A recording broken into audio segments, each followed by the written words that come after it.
ऐश इशरत के लिए दुनिया नहीं याद रख तू बंदा है मेहमान नहीं।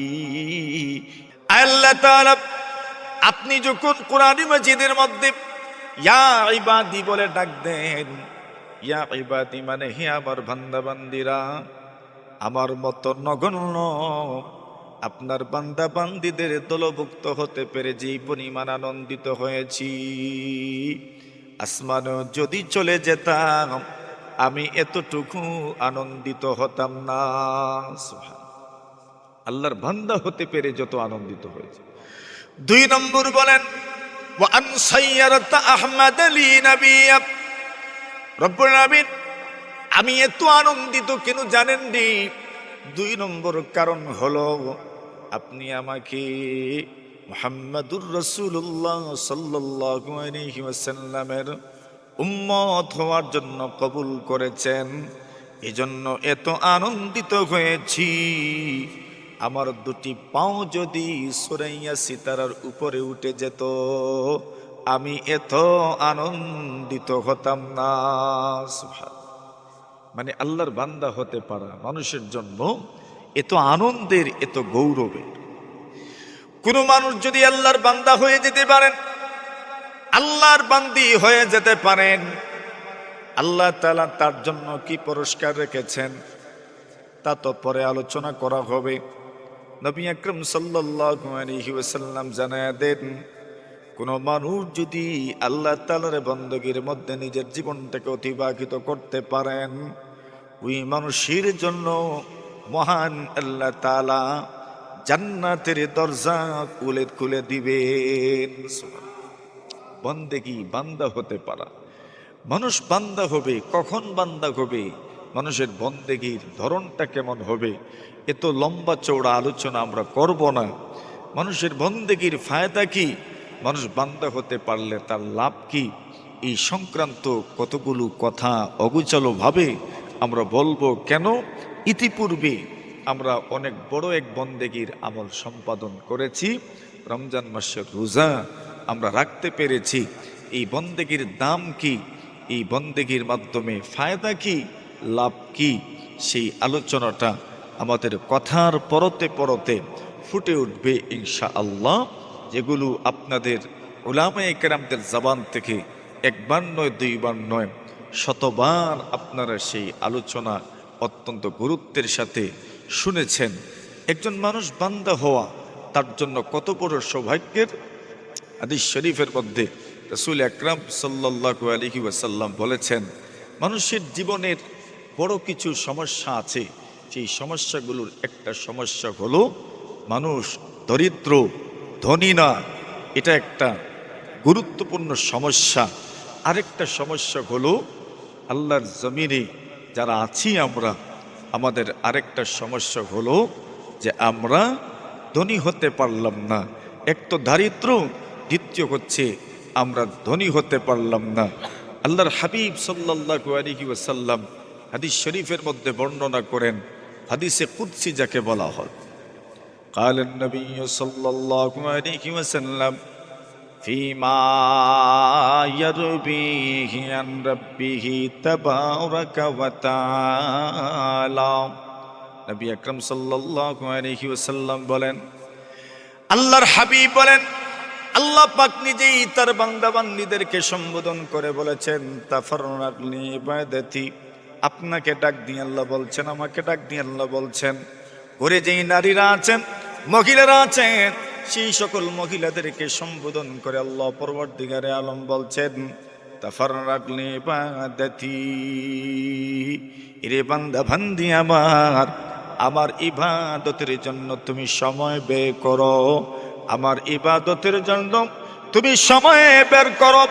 আল্লাহ জানায়া দেন, তুমি যদি আমার ইবাদতের জন্য সময় বের করতে পারো, আমলা সাদরাকা গিনা, আমি আল্লাহ তাআলা তোমার অন্তরটাকে ধনী বানায়া দিব। সুবহানাল্লাহ। যদি আমার ইবাদতের জন্য তুমি সময় দিতে পারো, আল্লাহর কথা হচ্ছে, আল্লাহর ঘোষণা হচ্ছে, আমি তোমার অন্তরকে ধনী বানাইয়া দিব। আচ্ছা বলেন, অন্তর যদি ধনী হয়ে যায় তো আর লাগে কিছু? মাতুন না আপনারা, আমার কথা বুঝুননি আপনারা? যদি অন্তর ধনী হয়ে যায় তো আর কি লাগে বলেন? যে মানুষের অন্তর ধনী তার তো আর কিছুই লাগে না। লাইসাল গিনা আন কাসরাতিল আরাদ, আল্লাহর হাবিব বলেন ধনী হওয়ার অর্থ নয় সম্পদ বৃদ্ধি হওয়া, সম্পদ বেড়ে যাওয়া, এটার নাম ধনী হওয়া নয়। ওয়ালাকিন্নাল গিনা গিনান নাফস, আল্লাহর হাবিব বলেন আসল ধনাঢ্যতা হলো অন্তরের দিক থেকে ধনী হয়ে যাওয়া। এবার প্রশ্ন হলো, অন্তরের দিক থেকে আপনি ধনী হবেন কিভাবে? এই কথাটা বোঝার জন্য আসেন রাসূলুল্লাহ সাল্লাল্লাহু আলাইহি ওয়াসাল্লামের একটা হাদিস আমরা শুনি। আল্লাহর হাবিব সাল্লাল্লাহু আলাইহি ওয়াসাল্লাম সাহাবায়ে কেরামদেরকে নিয়ে এভাবে কথা বলছিলেন। এমন সময় নবীজি সাহাবীদেরকে সম্বোধন করে বলেন, সাহাবীরা আমার, আমি তোমাদেরকে কতগুলো কথা বলবো, এই কথাগুলো তোমরা কে মনে রাখবে, কে এই কথাগুলো ধারণ করবে, অন্তরে লালন করবে, মুখস্থ করবে? মাইয়া খুদান্নি হাউলা ইল কালিমাত ফায়ামালু বিহিন্না আও ইউআল্লিমু মাইয়ামালু বিহিন্না, এই কথাগুলো তুমি নিজে আমল করবে, তুমি গ্রহণ করবে, তুমি ধারণ করবে, নিজে আমল করবে। যারা আসতে পারে নাই, যারা শোনে নাই, ওই মানুষগুলোর পর্যন্ত তুমি এই কথাগুলো পৌঁছায় দিবা। আল্লাহর হাবিবের সাহাবী হযরত আবু হুরায়রা রাদিয়াল্লাহু তাআলা, যার সম্পর্কে তো জানেন নবীজির সাহাবীদের মধ্য থেকে সবচেয়ে বেশি ইলম পিপাসু, ইলমের লুবি সাহাবী যিনি ছিলেন, সেই সাহাবীর নাম হচ্ছে আবু হুরায়রা রাদিয়াল্লাহু তাআলা। এই পরিমাণ ইলমের খাগিসমান ছিলেন, ইলমের লুবি ছিলেন। রাসূলুল্লাহ সাল্লাল্লাহু আলাইহি ওয়াসাল্লাম যা বলতেন তাই তো উনি শুনতেন। নবীজিকে মাত্র ৩-৪ বছরের মতো সময় উনি পেয়েছেন, কিন্তু এই ৩-৪টা বছরের ভিতরে যা শুনেছেন এগুলো যখন বর্ণনা করেছেন, বর্ণনার পরে তত্ত্ব অনুসন্ধান করলে দেখা যায় সবচেয়ে বেশি হাদিস বর্ণনা করেছেন আবু হুরায়রা রাদিয়াল্লাহু তাআলা আনহু।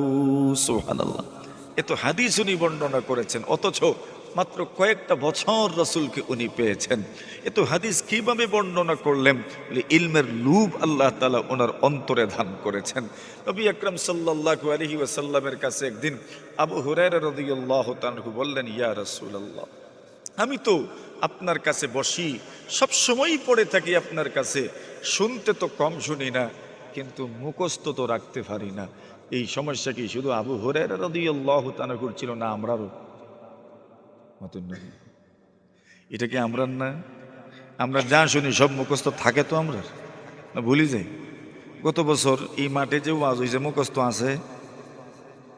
মাথের না, মুখস্থ নাই। ওয়াজ তো হয়েই ঠিক, কিন্তু মুখস্থ তো থাকে না। আল্লাহর হাবিব কি ওয়াজ করছিলাম এটা নিয়ে মনে আছে? কি ওয়াজ করছিলাম এটা নিয়ে মনে আছে? নেই। আচ্ছা, মূল ওয়াজ বাদ দেন, বিষয় কি এটাই তো মুখস্থ নেই। আল্লাহর হাবিব সাল্লাল্লাহু আলাইহি ওয়াসাল্লামের সাহাবী হযরত আবু হুরায়রা রাদিয়াল্লাহু তাআলা আনহু বলেন, আমি তো বেশি হাদিস বর্ণনা করি।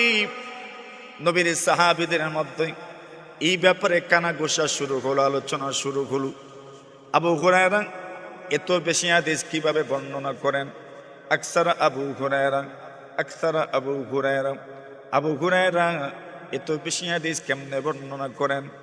আবু হুরায়রা বলেন, এই কথার তো জবাব দেওয়া দরকার। আবু হুরায়রা বলেন, আমি নবীজি সাল্লাল্লাহু আলাইহি ওয়াসাল্লামের খেদমতে গিয়েছি। নবীজির খেদমতে যাওয়ার পরে নবীজিকে বললাম, ইয়া রাসূলুল্লাহ, আগু নবীজি, ইন্নী সামি'তু মিনকা হাদিসান কাসীরান আনসা, আমি তো অনেক হাদিস আপনার কাছ থেকে শুনি, কিন্তু সমস্যাগুলো আমি তো ভুলে যাই।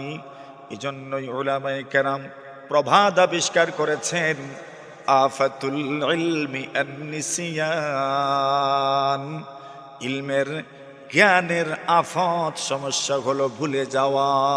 ঠিক না বেঠিক? এটা জ্ঞানের মূল সমস্যা, ভুলে যাওয়া। আল্লাহর হাবিবের সাহাবী বলেন, ওগো নবীজি, আমি তো অনেক হাদিস আপনার জবান থেকে শুনি, কিন্তু ভুলে যাই। আপনি যদি কোনো একটা কিছু করতেন যেন আমি না ভুলি। নবীজি সাল্লাল্লাহু আলাইহি ওয়াসাল্লামের সারা পা বরকত, পা থেকে মাথা পর্যন্ত আপাদমস্তক বরকতে ভরপুর।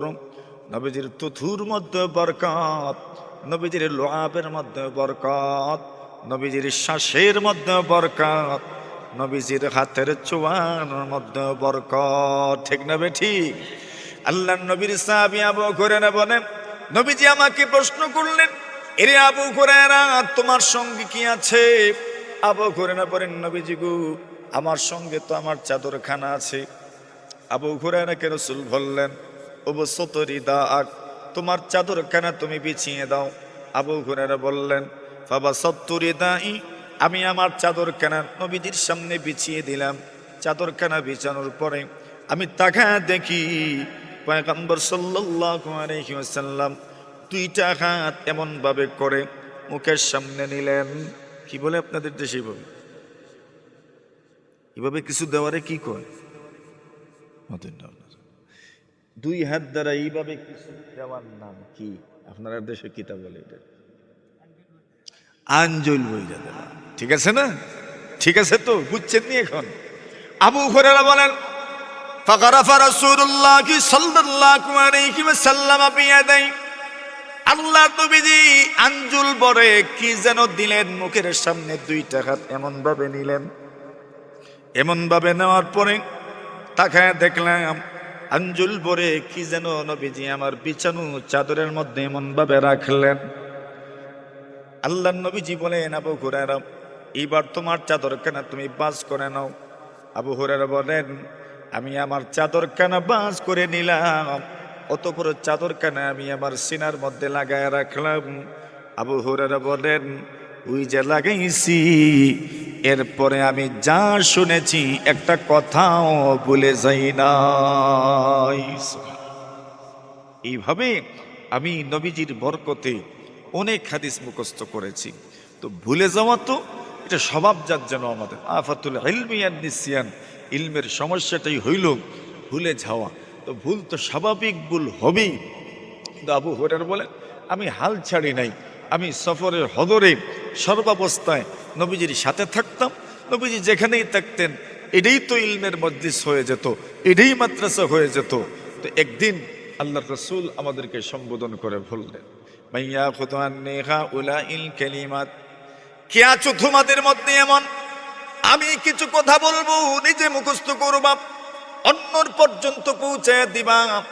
আবু হুরায়রা বলেন, আমি দাঁড়ালাম, ফাকুমতু, আমি দাঁড়িয়ে গেলাম, হাত উঁচু করলাম, বললাম, নবীজি গো, আমি আপনার কথাগুলো শুনবো, মুখস্থ করব, নিজে আমল করব, অন্যদের এ পর্যন্ত পৌঁছায় দিব।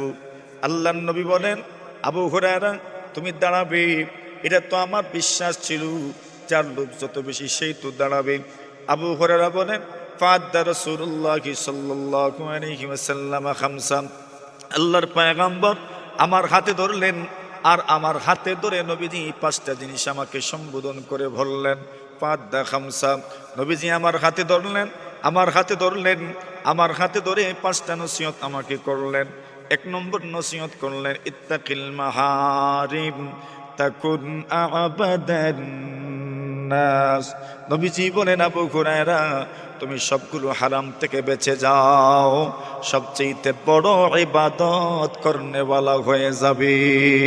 সুবহানাল্লাহ, সবচেয়ে বড় ইবাদত করনেওয়ালা হয়ে যাবে। হারাম থেকে বেঁচে যাও। তো ইবাদত করনেওয়ালা হবেন কিভাবে, ধরনটা কি? এর সুন্দর এবং শর্ট, অত্যন্ত ছোট একটা ব্যাখ্যা হলো, সব হারাম থেকে বেঁচে যাওয়া। এটার নাম হইল কি? আল্লাহর ইবাদত করনেওয়ালা হয়ে যাওয়া, আল্লাহর বান্দা হয়ে যাওয়া।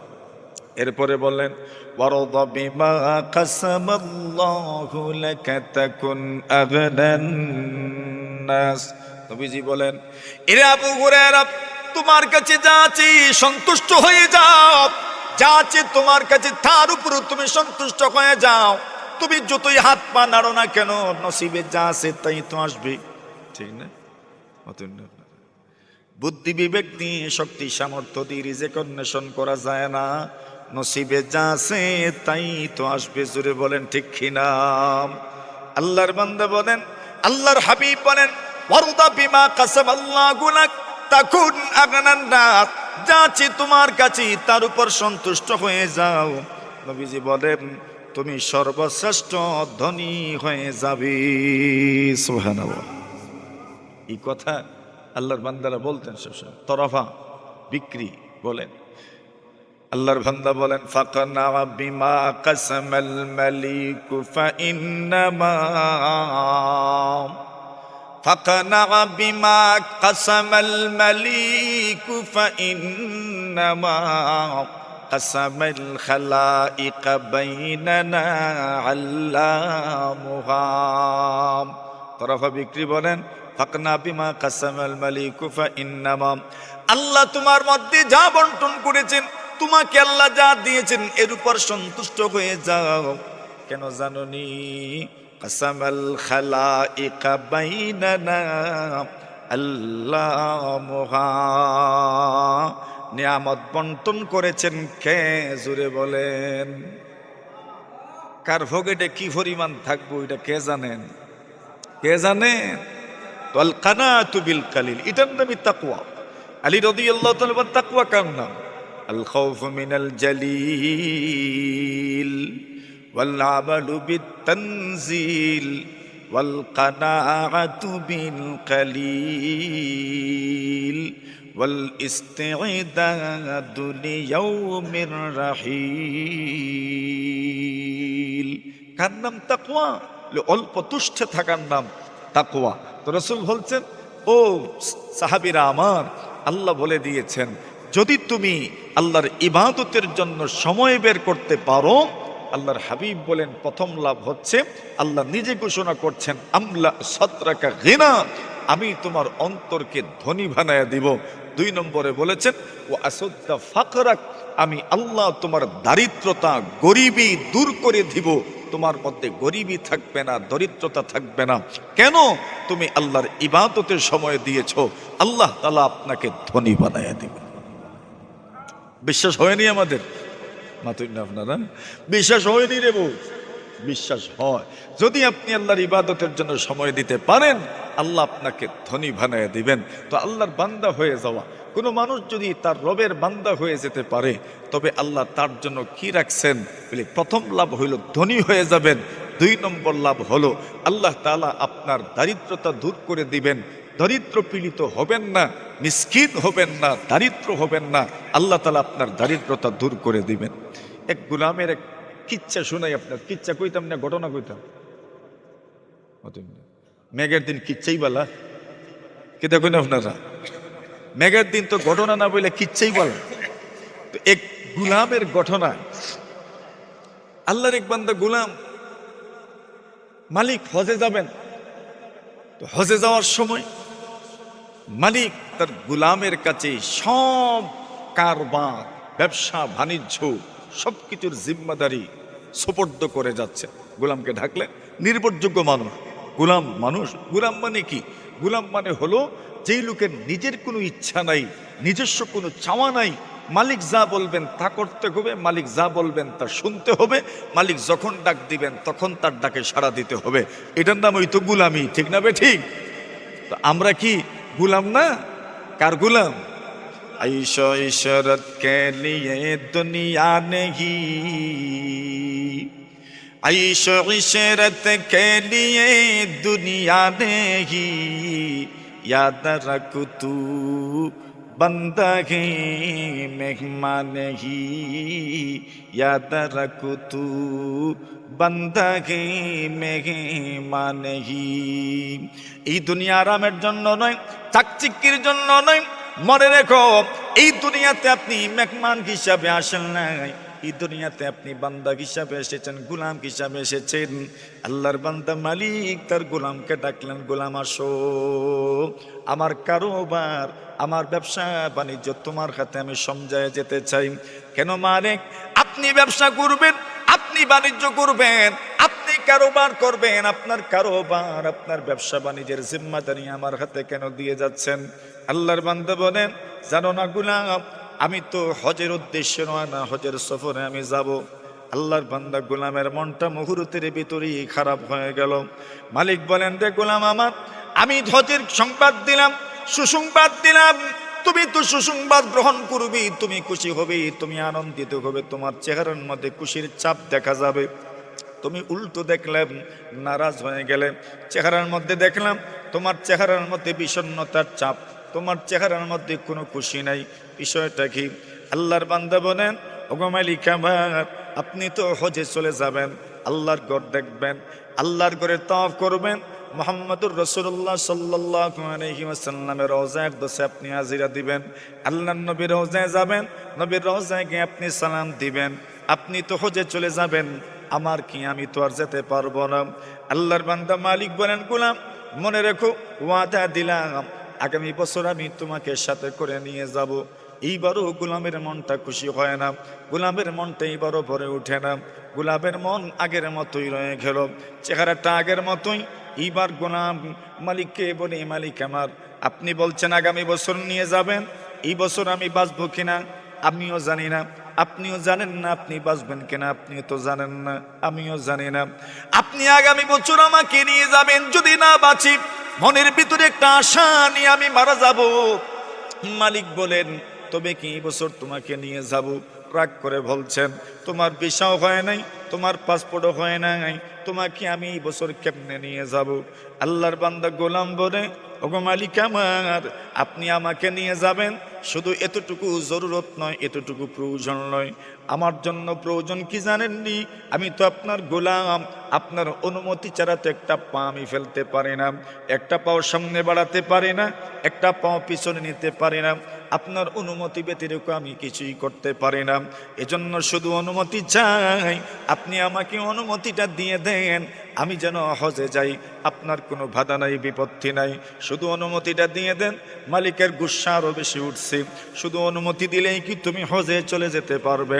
আল্লাহর বান্দা গোলাম বলেন, সেটা আপনার দেখার বিষয় নয়, আমারও দেখার বিষয় নয়, শুধু আপনি অনুমতিটা দেন। আল্লাহর বান্দা মালিক বলেন, রাগান্বিত হয়ে বলেন, যাও, অনুমতি দিলাম, অনুমতি দিলাম, অনুমতি দিলাম। আল্লাহর বান্দা গোলামের মনটার সাথে সাথেই খুশি হয়ে গেল। এই দুনিয়াতে কত মানুষ গোলাম আছে, দুনিয়ার মানুষের গোলাম।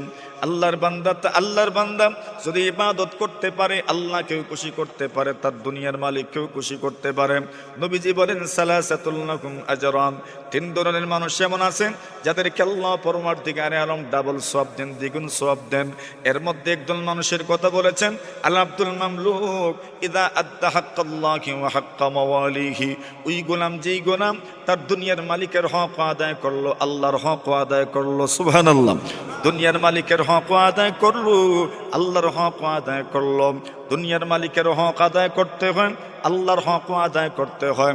আল্লাহ রসুল বলেন, ওই ব্যক্তির আমলের মধ্যে আল্লাহ তাআলা দ্বিগুণ সওয়াব দেন। দ্বিগুণ সওয়াব কোন আমলে দেন সেই ব্যাখ্যায় যাওয়ার দরকার নাই, শুধু এতটুকু বুঝে নেন। আল্লাহ তাআলার ওই বান্দা বান্দি যারা গোলামবাদী, এরা যদি দুনিয়ার মালিকের হক আদায় করতে পারে, আল্লাহর হক আদায় করতে পারে, আল্লাহ তাআলা তাদেরকে দ্বিগুণ সওয়াব দান করবেন।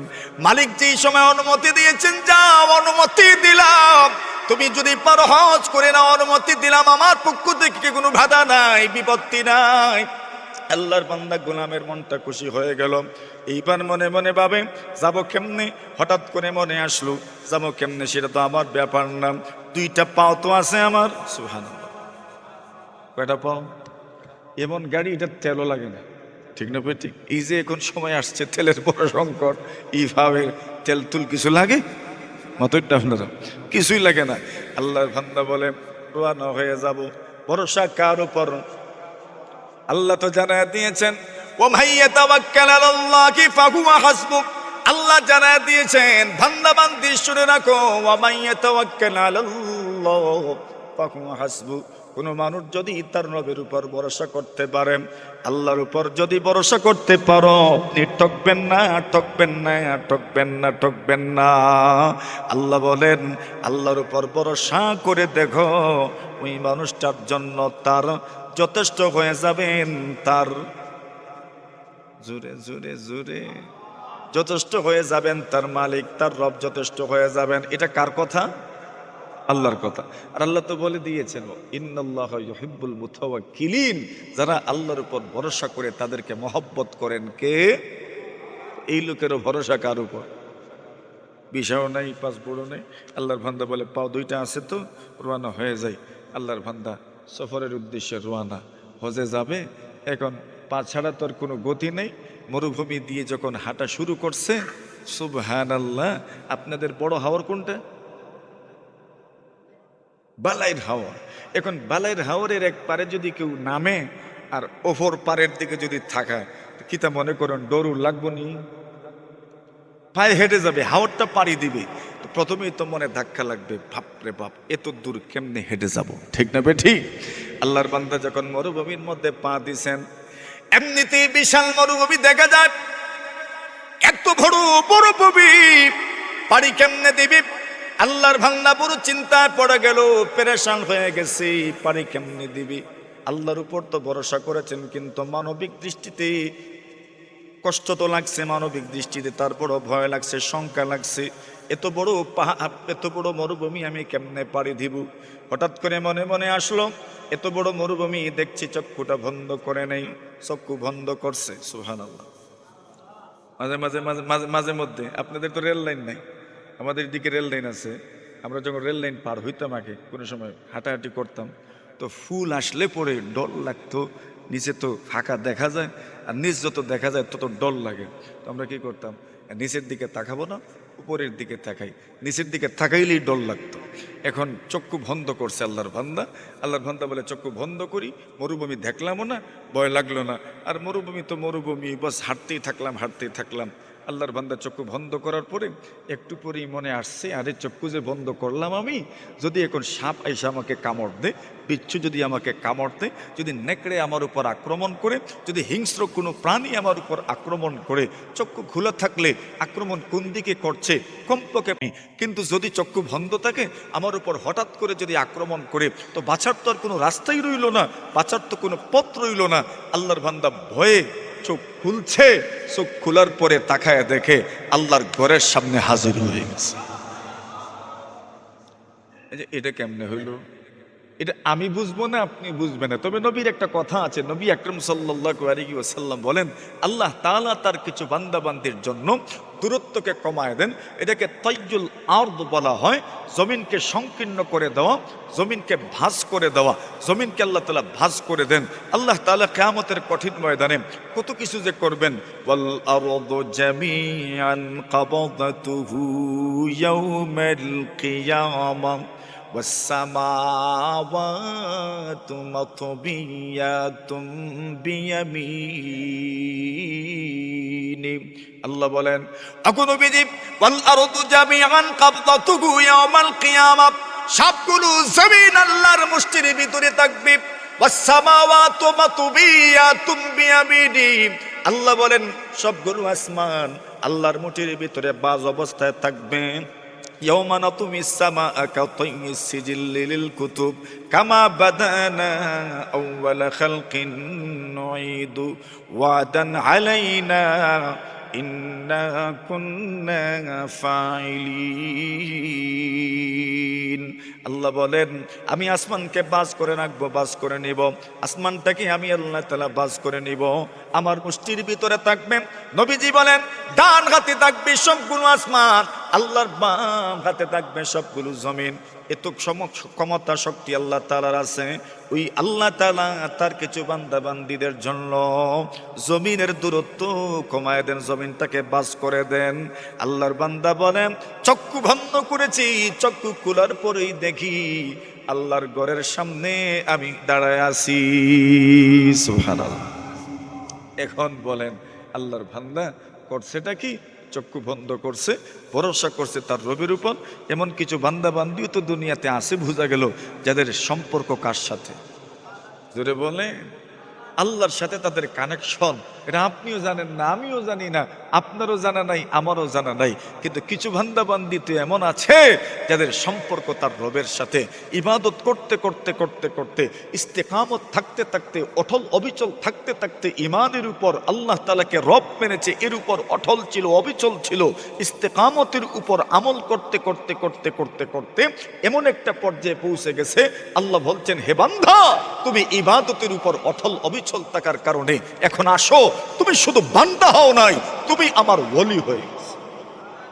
তুমি আমার কাছের বন্ধু হয়ে গেছো, তুমি আমার ওলি হয়ে গেছো, আমি তোমার সবকিছু, আমি তোমার সবকিছু হয়ে গেলাম। আল্লাহর বান্দা গেলেন তো হজে। এখন মালিকও হজে গেছেন। হজের আনুষ্ঠানিকতা যখন শুরু হলো, আনুষ্ঠানিকতা শুরু হয়েছে, মিনায় যাওয়া হলো, মুজদলিফায় যাওয়া হলো, আরাফায় যাওয়া হলো, আল্লাহর ঘরের তাওয়াফ হইল, পাথর মারা হইল, কুরবানি করা হইল, এহরাম খোলা হইল, পরের 2 দিনও পাথর মারা হইল। এই আমলগুলো করার সময় মালিকের সাথেও দেখা হইছে। মালিক তো বিশ্বাসই করতে পারেন নাই আমার গুলাম যে হবে। মালিক মনে মনে ভাবেন আমার গুলামের হুবহু চেহারার একটা লুক দেখি হজে আসছে এইবার। সুবহানাল্লাহ। মালিক তো জানেনই না যে এটা যে আমার গুলাম হইতে পারে। আর গুলাম তো মালিকের দিকে তাকায় আর মুস্কি মুস্কি হাসি দেয় আর মনে মনে ভাবে আপনিও আসছেন, আমিও আসছি, আপনি তো আমাকে অনুমতি দিছেন, দেখেন না আপনি এসেছেন, আমি এসেছি। মালিক একবার ভাবলেন আচ্ছা তাকে জিজ্ঞাসা করি তুমি কি অমুক, কিন্তু মনে মনে ভাবলেন এক এজাতের চেহারার কত মানুষ দুনিয়াতে আছে, আমার গুলাম হজ পর্যন্ত আসবে, মক্কা পর্যন্ত আসবে, এমন কোনো রাস্তাই তো নাই, এমন কোনো পথই তো নাই, এমন কোনো ব্যবস্থাই নাই, তাহলে আসবেই বা কেমনে? আল্লাহর বান্দা শেষমেশ যখন মদিনা গেলেন, মদিনা যাওয়ার পরে এইবার খুব গভীরভাবে পর্যবেক্ষণ করলেন, আচ্ছা দেখি না কে সে। একবার তাকে ডাক দিলেন, হে জয়েদ। জয়েদ ছিল তার নাম। ডাক দিলেন, হে জয়েদ। যেই মাত্র জয়েদ নামটা গুলামের কানে পৌঁছেছে, এমনিতেই জয়েদ জবাব দিলেন, লাব্বাইকা, জি আমি হাজির আমার মালিক, বলেন কি বলবেন। সুবহানাল্লাহ। মালিকের এই ভাবনা বুঝে এসেছে, আরে দেখি আমার গুলামই তো, আমার গুলামই তো। এখন বললেন আচ্ছা তুমি কেমনে আসলে? আল্লাহর বান্দা বলেন কেমনে আসছি তা জানি না, তবে আমি যখন মরুভূমিতে পা রাখলাম, মরুভূমিতে পা রাখার পরে ভয় লাগছে আমার বড় বেশি, যে চিন্তা করলাম এত বড় মরুভূমি আমি কেমনে পাড়ি দিব। তো ভয় থেকে বাঁচার জন্য চক্ষু বন্ধ করে নিয়েছিলাম। চক্ষু বন্ধ করার পরে আরেক ভয় লাগছে আমার, সেই আশঙ্কাটা হলো যদি সাপবিচ্ছ হিংস্র প্রাণী আমার উপর আক্রমণ করে বসে তো তো আমি বাঁচতে পারবো না। চক্ষুটা খোলা থাকলে কমপক্ষে প্রাথমিক আপনি তো কমপক্ষে প্রতিরোধ গড়ে তুলতে পারবো। এজন্য চক্ষু খুলছি। কি চক্ষু খুলবো? খোলার পরেই দেখি আল্লাহর ঘর আমার সামনে। জোরে বলেন, হাত উঠাওয়া দর পে তেরে जब बुलाए तो मुझे, हाथ उठावा दर पे तेरे जब बुलाए तो मुझे, खाने काबा को पहुँचो तलबिया कहते हुए, खानाए काबा को पहुँचो तलबिया पढ़ते हुए, खानाए काबा को पहुँचो तलबिया पढ़ते हुए। आमीन বলেন। আল্লাহ যেন তৌফিক দান করেন, আমিন বলেন। আল্লাহর বান্দা বলেন চক্ষু খুলেছি, এমনিতেই দেখি আমি আল্লাহর ঘরের সামনে দাঁড়ায় আছি। এইবার মালিক বলেন কিছুই তো বুঝে উঠতে পারলাম না, চক্ষু বন্ধ করেছো, চক্ষু খোলার পরে দেখেছো আল্লাহর ঘরের সামনে দাঁড়িয়ে আছো। গোলাম বলেন মালিক সাহেব আমারও বুঝে ধরে নাই কেমনে কি হয়ে গেল। এমনিতেই মালিক গোলামকে সম্বোধন করে বলেন, এরে গোলাম আমার, তুমি কি আল্লাহর হাবিব সাল্লাল্লাহু আলাইহি ওয়াসাল্লামের রওজা আকদাস জিয়ারত করেছো? আল্লাহর বান্দা বলেন জি, আমি জিয়ারত করার জন্য এসেছি। আল্লাহর বান্দা বলেন জিয়ারত করবা, জিয়ারতের আমলটা যখন শেষ হয়ে যাবে, নবীজি বলছেন মান যারা কবরি ওয়াজাবাত লাহু শাফাআতি, কোন মানুষ যদি আমার কবর জিয়ারত করে, নবীজি বলছেন তার জন্য আমার শাফাআত জরুরি হয়ে যায়। জোরে বলেন সুবহানাল্লাহ। আল্লাহর নবীজি সাল্লাল্লাহু আলাইহি ওয়াসাল্লাম হাদিস শরীফের মধ্যে বলেন কোন মানুষ যদি হজে যায়, কোন মানুষ যদি হজে যায়, নবীজি বলেন হজের সওয়াব কি, হজের সওয়াব কি, হজের সওয়াব কি? আল্লাহর হাবিব বলেন হজের সওয়াব হলো মহান আল্লাহর জান্নাতের মেহমান হয়ে যাওয়া। এটাই হজের সওয়াব, আল্লাহর জান্নাতের মেহমান হয়ে যাওয়া। জিজ্ঞাসা করলেন তুমি যে হজে আসলা, হজ যে করলা, আচ্ছা জান্নাতের কোনো সার্টিফিকেট পেয়েছো? আল্লাহর বান্দা বলেন জান্নাতের সার্টিফিকেট তো আমি লিখিত কিছু পাই নাই। সুবহানাল্লাহ। আল্লাহর বান্দা মালিক বলেন ঢং করছেন, মজাক করছেন, সার্টিফিকেট তো দেওয়া হয় ওই যে ওইখানে যাও, এখানেই তো সার্টিফিকেট দেওয়া হয়। আল্লাহর বান্দা বলেন আমি সেখানে গেলাম, আমি দৌড়ে গেলাম, সেখানে গিয়ে সার্টিফিকেট নিয়ে আসবো। মালিক বলেছেন ওই জায়গাতে সার্টিফিকেট দেওয়া হয়। আল্লাহর বান্দা বলেন আমি আস্তে আস্তে সামনের দিকে অগ্রসর হতে থাকলাম। আল্লাহর নবীর রওজা, ওই জায়গাতে যাবেন, মনের অবস্থাটা কেমন হওয়া দরকার?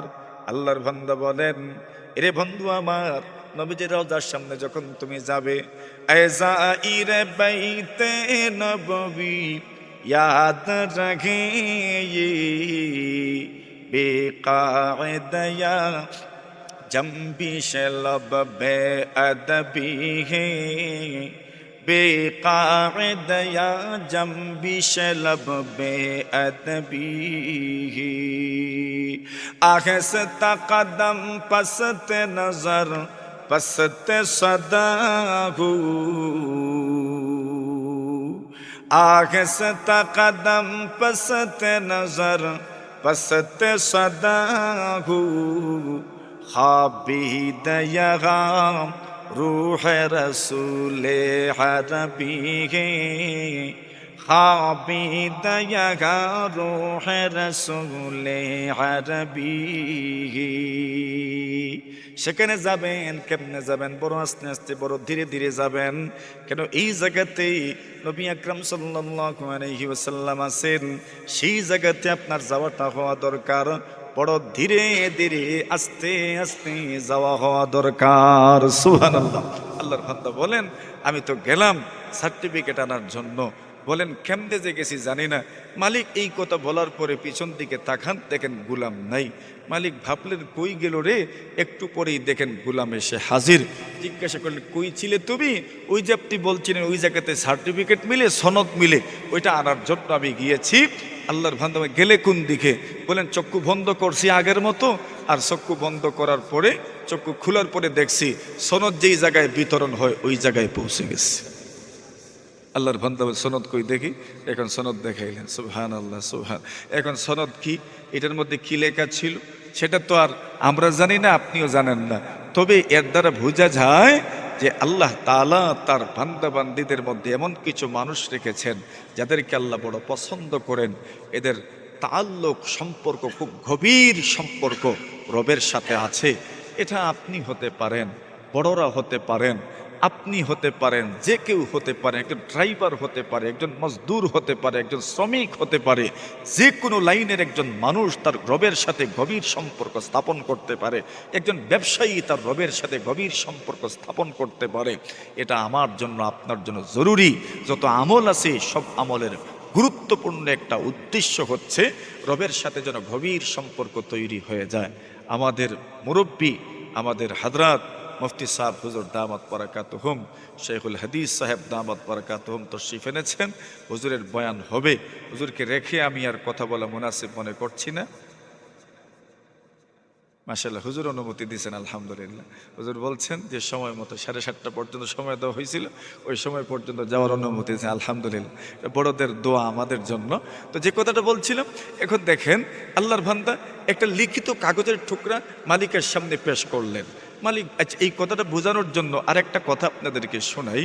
হাফিজ ইবনে কাসির রাহিমাহুল্লাহ তাআলা উল্লেখ করেছেন তারিখের মধ্যে, হযরত উমর ইবনে আব্দুল আজিজ রাহিমাহুল্লাহ তাআলা যখন ইন্তেকাল হলো, উমর ইবনে আব্দুল আজিজ রাহিমাহুল্লাহ তাআলা আদল ইনসাফ, সমাজের মধ্যে ন্যায় পরায়ণতা, ইনসাফ, সমতা এমনভাবে প্রতিষ্ঠিত করেছিলেন যে সমতা প্রতিষ্ঠিত করার কারণে সেই সময়ের অবস্থা এমন হয়েছিল যে আল্লাহর জমিনে এমনভাবে ইনসাফ প্রতিষ্ঠিত হয়েছিল।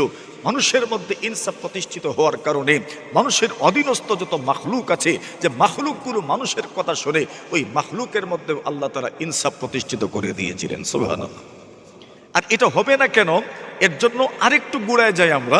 আব্দুল্লাহ ইবনে রাওয়াহা রাদিয়াল্লাহু তাআলা আনহু, নবী আকরাম সাল্লাল্লাহু আলাইহি ওয়াসাল্লাম খায়বারের ইহুদি যারা, এদের সাথে যে মুআমালা হয়েছিল, সেই মুআমালা ছিল এমনভাবে যে এরা ক্ষেত খামার করবে, এরা কৃষিকাজ করবে এবং অর্ধেক অথবা চুক্তি মতো বাকিটুকু এরা মালিকদেরকে দিবে এবং নিজেরা অর্ধেক রাখবে।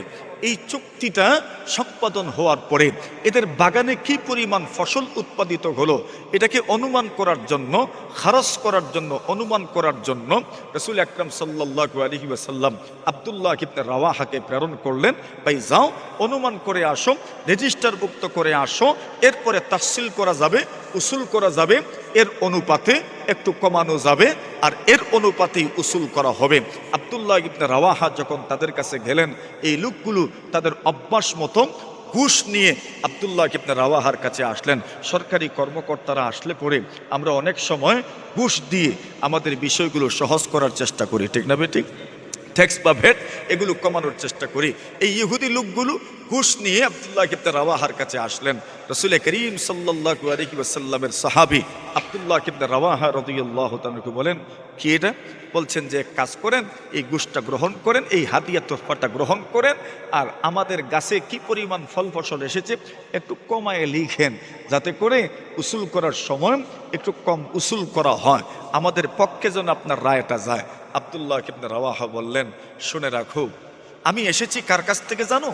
মুহাম্মদুর রাসূলুল্লাহ সাল্লাল্লাহু আলাইহি ওয়াসাল্লামের কাছ থেকে, যিনি হচ্ছেন আমার কাছে সবচেয়ে পছন্দনীয় ব্যক্তি, সবচেয়ে মহব্বতের মানুষ।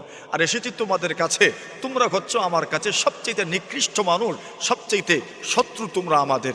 সুতরাং মনে করো না যে সবচেয়ে প্রিয় মানুষের কাছ থেকে আসার কারণে তোমরা শত্রু হওয়ার কারণে শুধু এই দৃষ্টিভঙ্গি থেকে আমি তোমাদের উপর জুলুম করব, ইনসাফ করব না, এই কথা মনে করার কোনো সুযোগ নেই। আমি তোমাদের ব্যাপারে ইনসাফ করব। ইহুদি লোকগুলো তাৎক্ষণিক বলে উঠেছে, আরে এজন্যই তো আসমান জমিন এখনো ঠিকই আছে। সুবহানাল্লাহ। ইনসাফের কারণে ওমর ইবনে আব্দুল আজিজ রাহিমাহুল্লাহ তার ইন্তেকাল হয়ে গেল। ইনসাফ এমনভাবে প্রতিষ্ঠিত করেছেন, হযরত ওমর ইবনে আব্দুল আজিজ জানাজা প্রস্তুত, জানাজা হবে, এমন সময় লোকজন তাকায় দেখেন আকাশ থেকে কাগজের একটা টুকরা এসে ওমর ইবনে আব্দুল আজিজ রাহিমাহুল্লাহ তাআলা লাশের সামনে এসে পড়েছে। লোকজন কৌতূহলী হয়ে গেলেন, কি এমন ব্যাপার? একটা কাগজের টুকরা ওমর ইবনে আব্দুল আজিজ রাহিমাহুল্লাহ তাআলা লাশের সামনে এসে পড়েছে। কাগজের টুকরাটা হাতে নিলেন, হাতে নেওয়ার পরে এবার পড়লেন, দেখেন ওই কাগজের মধ্যে লেখা আছে, হাযিহি বারাআতুম মিনাল্লাহ লিউমর ইবনে আব্দুল আজিজ মিনান নার ফাআদখিলুহা ফি কাফানিহি ওয়া দাফানুহু বিহা। ওই কাগজের মধ্যে লেখা আছে, হাযিহি বারাআতুম মিনাল্লাহ লিউমর ইবনে আব্দুল আজিজ মিনান নার। এই যে চিরকুট ছোট্ট কাগজের টুকরা দেখছো, এই কাগজের মাধ্যমে ওমর ইবনে আব্দুল আজিজকে জাহান্নাম থেকে মুক্তির পরোয়ানা লিখে দেওয়া হলো। সুবহানাল্লাহ। বললেন ফাআদখিলুহা ফি কাফানিহি, ওমর ইবনে আব্দুল আজিজের কাফনের ভিতরে এই কাগজের টুকরাটা ঢুকায়া দিও, ওয়াদাফানু এবং ওয়াদফানুহু বিহা, এবং তাকে এই কাগজের টুকরা সহ তোমরা দাফন করে দিও। সুবহানাল্লাহ। আচ্ছা বলেন এটা কেন? এটা কেন, উদ্দেশ্য কি হতে পারে? সেটা তো একমাত্র আল্লাহ ছাড়া আর কেউ জানেন না, আর আমাদের বুজুর্গরা ছাড়া আর কেউ জানেন না। কিন্তু দেখতে তো এই বিষয়টা বোঝা যায় যে আল্লাহ তাআলা তার কিছু বান্দাবান্দির জন্য স্পেশালিটি রেখেছেন, বিশেষত্ব রেখেছেন। মাঝে মধ্যে এমন কিছু বিশেষত্ব আল্লাহর অনেক বান্দাবান্দিদের ব্যাপারে প্রমাণিত হয়, প্রকাশ পায়। ওই গোলামের ব্যাপারেও এমন কিছু প্রকাশ পেয়েছিল। গোলাম কাগজের টুকরা মালিককে দেখাইলেন, সত্যি দেখা যায় ওই কাগজের মধ্যে যা আল্লাহ জাহান্নাম থেকে মুক্তির কথা লেখা, জান্নাতবাসী হওয়ার কথা লেখা আছে। মালিক বললেন, গোলাম আমার, তুমি তো কাগজটা কোন জায়গায় সংরক্ষণ করবে? ওই কাগজটা তুমি আমার কাছে দিয়ে দাও, আমি তোমার কাগজটা সংরক্ষণ করব। গোলাম চিন্তা করে, সত্যি তো আমার কাছে তো আর বাক্সও নাই, আমার কাছে তো টাঙ্কও নাই, যে আমার কাছে আলমিরা শোকেস কিছুই তো নাই যে আমি এটাকে সংরক্ষণ করব। মালিকের কাছে দিয়ে দিলেন। মালিককে বললেন, আমার কাফনের ভিতর তো ঢুকাইতে হবে। বলেন, হ্যাঁ ওইটার ব্যবস্থা আমি করব। তোমার কাফনের ভিতরে ঢুকানো, আমার আগে যদি মারা যাও আমি নিজের হাতে তোমার কাফনের ভিতরে ঢুকাবো। যদি আমি তোমার আগে মারা যাই তো আমি ওসিয়ত করে যাব যেন আমার পরবর্তী প্রজন্ম তোমার মরণের পরে তোমার কাফনের ভিতরে যেন এই কাগজের টুকরাটা ঢুকাইয়া দেন। কিছুদিন পরেই মালিক সফরে চলে গেলেন, আর এই সফরে থাকা অবস্থায় গোলামের ইন্তেকাল হয়ে গেল। মালিক যখন সফর থেকে আসলেন, জানতে পারলেন আমার ওই গোলাম দুনিয়াতে নাই। মালিক বেচেন হয়ে গেলেন, মালিক অস্বস্তি অনুভব করলেন, অস্থিরতার মধ্যে ভুগতে থাকলেন, অশান্তি অন্তরে সৃষ্টি হয়ে গেল। কিরে, আমার গোলামের সাথে কৃত ওয়াদা আমি রক্ষা করতে পারলাম না, আমার গোলামের ইন্তেকাল হয়ে গেল, আমি পারলাম না আমার গোলামের কাফনের ভিতরে ওই কাগজের টুকরাটা ঢুকাইতে। শেষ পর্যন্ত আল্লাহ আকবার, মালিক একদিন স্বপ্ন দেখতে লাগলেন। স্বপ্নের মধ্যে ওই কালো গোলামকে দেখলেন। কালো গোলাম বলে, কি সাহেব, কালো লোকটার জন্য এত পেরেশানি কিসের, এত অস্থিরতা কিসের? উনি বলেন, আরে ও যায়েদ, তুই তো মারা গেলি আমার আগে, আমার তো কথা ছিল তোমার কাফনের ভিতরে আমি কাগজের টুকরা ঢুকাবো, কিন্তু আমি তো ওই সময় উপস্থিত ছিলাম না। কিন্তু দুঃখের ব্যাপার, বাড়িতে আসার পরে আমি যখন আমার ট্রাঙ্ক, আমার বাক্স আমি তালাশ করলাম, ওই বাক্সের ভিতরেও কাগজটা দেখলাম না। আল্লাহর বান্দা গোলাম বলেই, মালিক আপনি কি ভেবেছেন এটা দুনিয়ার কোনো কাগজ, দুনিয়ার কোনো সনদ, দুনিয়ার কোনো সনদ মনে করেছেন? ওইটা দুনিয়ার সাথে এটার কোনো সম্পর্ক নাই। আপনি ছিলেন না তো কি হয়েছে? সত্যি সত্যি আমার আল্লাহ আমার কাফনের ভিতরে এই কাগজটা ঢুকানোর কুদরতি ব্যবস্থা করে দিয়েছিলেন, এজন্য আপনি খুঁজে পাচ্ছেন না। তো বলছিলাম, আল্লাহর কিছু বান্দাবান্দি দুনিয়াতে এমন আছেন যারা ইবাদতের মাধ্যমে রবের সাথে এমন গভীর সম্পর্ক তৈরি করে নেয় যে রব তাদেরকে পছন্দ করেন, আর এমন মানুষগুলোকে আল্লাহ তাআলা নিজেও পছন্দ করেন। ইন্নাল্লাহা ইউহিব্বুল আবদাত তাকিয়াল গানিয়াল খাফি।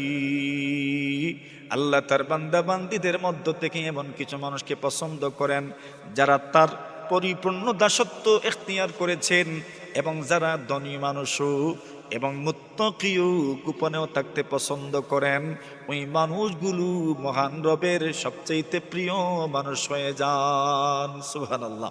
তো আমরাও তো আমাদের রবের প্রিয় হতে চাই। যদি আমরা আমাদের রবের প্রিয় হতে পারি, তো আমাদের জন্য পরকালীন কি সুখবর আছে। আল্লাহ বলছেন, ও দুনিয়ার মুসলমান, তোমার নফস যদি নফসে মুতমাইন্না হয়, নফসের কত প্রকার আছে আমাদের বড়দের কাছ থেকে আপনারা শুনেছেন। আমরা এখানে যে নফসের কথা উল্লেখ করা হয়েছে, আমরা যা তিলাওয়াত করেছি, ইয়া আইয়াতুহান নফসুল মুতমাইন্না, আরে ও নফস, যেই নফসটা হচ্ছে মুতমাইন্না, অর্থাৎ যেই নফস তার রবের হুকুম মানার জন্য সদা প্রস্তুত থাকে, যে রব তার হুকুম মানার মধ্যে নিজের প্রশান্তি অনুভব করে, যে নফস নিজের রবের হুকুম মানার মধ্যে নিজের স্থিতিশীলতা অনুভব করে, আল্লাহ বলছেন তুমি মহান রবের দিকে বের হও, রাদিয়াতাম মারদিয়া, তুমিও খুশি, আল্লাহ তোমার উপর সন্তুষ্ট, তুমিও রবের পক্ষ থেকে নিয়ামত প্রাপ্ত হয়ে সন্তুষ্ট হবে। এরপরে যেই কথাটা বলছেন, এটাই মূলত আজকের আমাদের কথার উদ্দেশ্য, আলোচনার উদ্দেশ্য। ফাদখুলি ফি ইবাদি ওয়াদখুলি জান্নাতি, তুমি আমার বান্দাবান্দীদের দলভুক্ত হও, এরপরে আল্লাহর জান্নাতের মেহমান হও। সুবহানাল্লাহ। তো জান্নাতে যেতে হলে কি লাগবে? আল্লাহর বান্দাবান্দীদের দলভুক্ত হতে হবে। বান্দাবান্দীদের দলভুক্ত হও, এদের মিছিলে শরিক হও, এরপরে আল্লাহর জান্নাতের মেহমান হও। বান্দাবান্দি হতে রাজি নি আমরা ইনশাআল্লাহ? অনেক পরিচয় আছে, অনেক পরিচয়, আমার দুনিয়াবি অনেক পরিচয় আছে, কত পরিচয়, বড় বড় পরিচয় আছে আমাদের, কিন্তু শেষ পরিচয়টা কি? শেষ পরিচয়টা হলো আমরা কার গোলাম? বলেন, কার গোলাম? কার গোলাম? আল্লাহর গোলাম। এই গোলামই আমাদের জীবনের সবচেয়ে বড় মুকুট।